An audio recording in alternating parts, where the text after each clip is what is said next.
باللہ من الشیطان الرجیم بسم اللہ الرحمن الرحیم یا ایہا الذین آمنوا لا تتخذوا آباءکم واخوانکم اولیاء ان استحبوا الکفر علی الایمان ومن یتولہم منکم فاولئک هم الظالمون قل ان کان آباؤکم وابناؤکم واخوانکم وازواجکم وعشیرتکم واموال اقترفتموها وتجارۃ تخشون کسادها ومساکن ترضونها احب الیکم من اللہ ورسولہ وجہاد فی سبیلہ فتربصوا حتی یأتی اللہ بامرہ واللہ لا یہدی القوم الفاسقین لقد نصرکم اللہ فی مواطن کثیرۃ ویوم حنین اذ اعجبتکم کثرتکم فلم تغن عنکم شیئا وضاقت علیکم الارض بما رحبت ثم ولیتم مدبرین ثم انزل اللہ سکینتہ علی رسولہ وعلی المؤمنین وانزل جنودا لم تروها وعذب الذین کفروا وذلک جزاء الکافرین صدق اللہ العظیم۔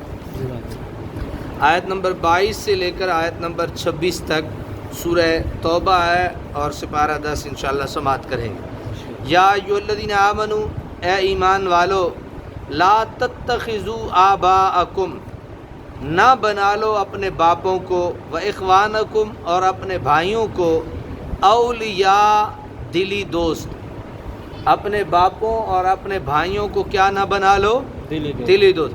ان استحب الکفر علی الایمان، کیا نہ بنا لو؟ دلی دوست نہ بنا لو۔ کب دلی دوست نہ بنا لو؟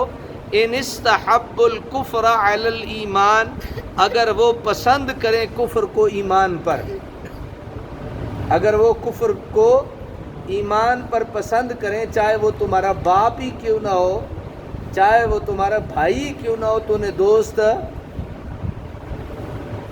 نہیں بنانا۔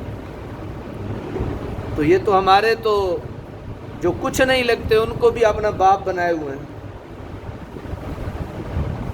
اور سب کچھ انہیں سمجھے ہوئے ہیں۔ وَمَن يَتَوَلَّهُم مِّنكُمْ، اور جو دوست بناتا ہے انہیں تم میں سے، فَأُولَئِكَ هُمُ الظَّالِمُونَ، تو وہ لوگ کیا ہیں؟ ظالم ہیں۔ یعنی جو ایسا کرتا ہے نا، اس کے باوجود جو ایسا کرتا ہے اللہ کے منع کرنے کے باوجود، وہ ظالم ہے۔ اور ان اللہ لا يحب الظالمین، اللہ ظالموں کو پسند، بس یہ ذہن میں بٹھائیں۔ اب آگے سنیں، قل ان کان آباؤکم وابناؤکم واخوانکم وازواجکم وعشیرتکم، اے حبیب آپ فرمائیے، ان کان آباؤکم، اگر ہیں تمہارے باپ، وابناؤکم، اور تمہارے بیٹے، واخوانکم، تمہارے بھائی، وازواجکم، تمہاری بیویاں، وعشیرتکم، تمہارا کنبہ خاندان، واموال اقترفتموها، وہ مال جو تم نے کمائے ہیں، وتجارۃ تخشون کسادها، وہ کاروبار اندیشہ کرتے ہو جس کے مندے کا، یعنی جس کے خسارے کا تم خوف کھاتے ہو، ومساکن ترضونها، اور وہ مکانات جن کو تم پسند کرتے ہو، احب الیکم من اللہ ورسولہ، زیادہ پیارے ہیں تمہیں اللہ سے اور اس کے رسول سے، وجہاد فی سبیلی، اور اس کی راہ میں جہاد کرنے سے تمہیں یہ پیارے ہیں، یہ ساری چیزیں جو بیان ہوئیں، فتربصوا، تو انتظار کرو۔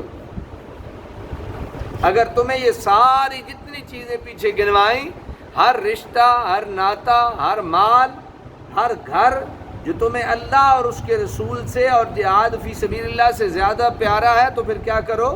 انتظار کرو۔ کس چیز کا؟ حتی یأتی اللہ بامرہ، یہاں تک کہ اللہ کا حکم آ جائے، اللہ کا امر آ جائے۔ واللہ لا یہدی القوم الفاسقین، اور اللہ تعالیٰ ہدایت نہیں دیتا اس قوم کو جو نافرمان ہوتی ہے۔ اللہ نافرمان قوم کو ہدایت، اللہ نافرمان قوم کو ہدایت نہیں دیتا۔ اس آیت کریمہ میں ہر طرح کے بندنوں کا ذکر فرمایا جا رہا ہے جن میں انسان اپنے آپ کو اپنی فطرت اور ضرورت کے باعث بندھا ہوا پاتا ہے۔ ماں باپ کی محبت اپنی اولاد سے، اور اولاد کی اپنے ماں باپ سے، بھائی بہنوں کی باہمی الفت، میاں بیوی کا گہرا تعلق، یہ سب انسانی فطرت کے تقاضے ہیں۔ مال، کاروبار اور مکانات وغیرہ سے انسان کا لگاؤ اس لیے ہے کہ کہ وہ زندگی بسر کرنے اور اسے عزت و آرام سے گزارنے میں ان کا محتاج ہے۔ دین اسلام کیونکہ دین فطرت ہے، وہ انسان کے طبعی تقاضوں اور اس کی ضروریات کا مناسب خیال رکھتا ہے، اس لیے اس نے یہ حکم نہیں دیا کہ سرے سے یہ محبت کے رشتے توڑ ڈالو اور ان چیزوں کی طرف سے بالکل توجہ ہی ہٹا لی جائے، لیکن کیونکہ انسانی زندگی کا غرض و غایت صرف انہی چیزوں تک محدود نہیں بلکہ ان سے بہت آگے اور بہت بلند ہے، اس لیے انسان کو انہی تعلقات اور انہی اشیاء میں کھو جانے سے روکا جا رہا ہے۔ کتنی محبت اور پیار سے بیان کیا، کہا کہ اس کا مطلب یہ نہیں کہ تم ان سے بالکل قطع تعلق ہو جاؤ، جھونپڑوں میں آ جاؤ اور کپڑے نہ پہنو، بس اتنا پہنو جناب پھٹے پرانے۔ اللہ یہ نہیں چاہتا، اللہ یہ بھی نہیں چاہتا کہ بیوی سے تعلق توڑ دو، ماں باپ سے تعلق توڑ دو، یہ اللہ نہیں چاہتا۔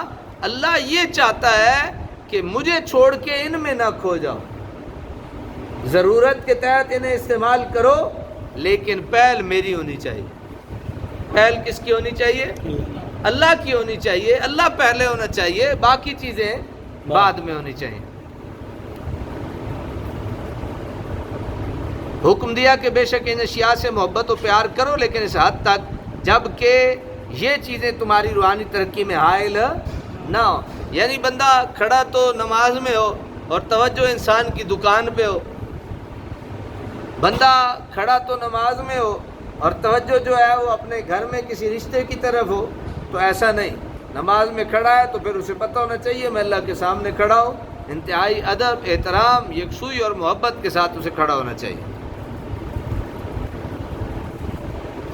اگر کبھی ایسی صورتحال پیدا ہو جائے تو پھر ان تعلقات کو اور ان چیزوں کو پائے کارت سے ٹھکراتے ہوئے آگے نکل جاؤ، تب تم اپنے آپ کو ایماندار کہلانے کے حقدار ہو۔ بعض علماء نے یہاں محبت طبعی اور اختیاری کا فرق بیان کرتے ہوئے لکھا ہے کہ جہاں تک انسان کا اختیار ہے وہ اللہ اور رسول سے زیادہ محبت کرے، اور اگر بلا اختیار وہ کسی اور سے محبت کرے تو حرج نہیں۔ لیکن حضرت ثناء اللہ پانی پتی فرماتے ہیں کہ مسلمان ہی کیا جس کی طبیعت شریعت اسلامی کی پابند نہ ہو، مسلمان ہی کیا ہے جس کا دل ہی نماز کی طرف نہ لگے، وہ مسلمان ہی کیا ہے کہ جس کا دل اللہ کی طرف ہی نہ لگے، تو مسلمان کہلانے کا حقدار ہی نہیں ہے۔